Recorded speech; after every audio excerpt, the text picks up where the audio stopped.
Hi friends, ನಮಸ್ತೆ ಎಲ್ರಿಗೂ. ನಾನು ನಿಮ್ಮ ಪ್ರೀತಿಯ ರೂಪ. ಫ್ರೆಂಡ್ಸ್, ಇವತ್ತಿನ ದಿನ ನಾನು ಒಂದು ಬ್ಯಾಡ್ ನ್ಯೂಸ್ ಹೇಳ್ತಾ ಇದ್ದೀನಿ. ಸೊ ಆ ಬ್ಯಾಡ್ ನ್ಯೂಸ್ ಏನಂದರೆ, ಬಿಗ್ ಬಾಸ್ ಮನೆಯಿಂದ ಇವತ್ತಿನ 10th ವೀಕ್ನಲ್ಲಿ ಅಂದರೆ 10ನೇ ವಾರದಲ್ಲಿ ಕ್ಯಾಪ್ಟನ್ ಆಗಿರೋವಂಥ ಅಭಿಷೇಕ್ ಅವರು ಎಲಿಮಿನೇಟ್ ಆಗ್ತಾ ಇದ್ದಾರೆ. ಸೊ ಈ ಸ್ಯಾಡ್ ನ್ಯೂಸ್ ಹೇಳಲಿಕ್ಕೆ ನಂಗೆ ತುಂಬಾ ಬೇಜಾರಾಗ್ತಾ ಇದೆ. ಯಾಕಂದರೆ ನನಗೆ ಇಷ್ಟವಾದ ವ್ಯಕ್ತಿ ಅಂದರೆ ತುಂಬ ಸೈಲೆನ್ಸಿಂದ ಇರೋವಂಥವ್ರು, ತುಂಬ ಆ್ಯಕ್ಟಿವ್ ಆಗಿರ್ತಾಯಿದ್ರು. ಬಟ್ ಎಲ್ಲಿ ಅವಶ್ಯಕತೆ ಇದೆ ಅಲ್ಲಷ್ಟೇ ಮಾತಾಡ್ತಾ ಇದ್ದವಂಥವ್ರು, ಯಾವುದೇ ವಿಚಾರಗಳಿಗೂ ತಲೆ ಕೆಡಿಸ್ಕೊಳ್ದೇ ಇರೋವಂಥವ್ರು.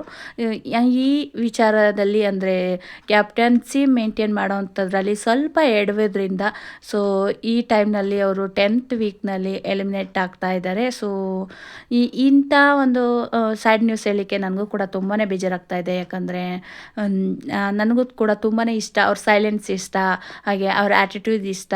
ಅವರು ಎಲ್ಲಿ ಅವಶ್ಯಕತೆ ಇತ್ತು ಅಲ್ಲಷ್ಟೇ ಮಾತಾಡ್ತಾ ಇದ್ರು. ಸೊ ಅದು ಕೂಡ ತುಂಬಾ ಇಷ್ಟ ಆಗ್ತಾಯಿತ್ತು ನನಗೆ. ಸೊ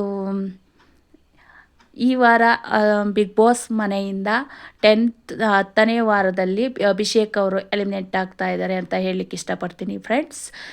ನೀವು ಯಾರಾದರೂ ಬಿಗ್ ಬಾಸ್ ಕನ್ನಡ ನೋಡ್ತಾ ಇದ್ದರೆ ದಯವಿಟ್ಟು ನಿಮಗೆ ಅಭಿಷೇಕ್ ಇಷ್ಟ ಆದರೆ ದಯವಿಟ್ಟು ಅಥವಾ ಅವರು 10ನೇ ವಾರದಲ್ಲಿ ಎಲಿಮಿನೇಟ್ ಆಗಿರೋವಂಥದ್ದು ನಿಮಗೇನಾದರೂ ಅನಿಸಿಕೆಯನ್ನು ಹೇಳಬೇಕು ಅನಿಸಿದರೆ ದಯವಿಟ್ಟು ಕಮೆಂಟ್ ಬಾಕ್ಸ್ನಲ್ಲಿ ತಿಳಿಸಿ ಅಂತ ಇದನ್ನು ಹೆಚ್ಚು ಕಡೆ ಫ್ಯಾಮಿಲಿ ಫ್ರೆಂಡ್ಸ್ಗೆ ಶೇರ್ ಮಾಡಿ ಅಂತ ಹೇಳ್ತಾ ಅವರ ಒಪಿನಿಯನ್ ಕೂಡ ಕಲೆಕ್ಟ್ ಮಾಡ್ಕೊಳ್ಳೋಣ ಅಂತ ಹೇಳ್ತಾ ಇದ್ದೀನಿ. ಸೊ ದಯವಿಟ್ಟು ಈ ವಿಡಿಯೋನ ಯಾರಿಗಾದರೂ ಇಷ್ಟ ಆದರೆ ಪ್ಲೀಸ್ ಒಂದು ಲೈಕ್ ಮಾಡಿ, ಶೇರ್ ಮಾಡಿ, ಕಮೆಂಟ್ ಮಾಡಿ ಅಂತ ಹೇಳ್ತಾ ಥ್ಯಾಂಕ್ ಯು ಸೋ ಮಚ್ ಎಲ್ರಿಗೂ.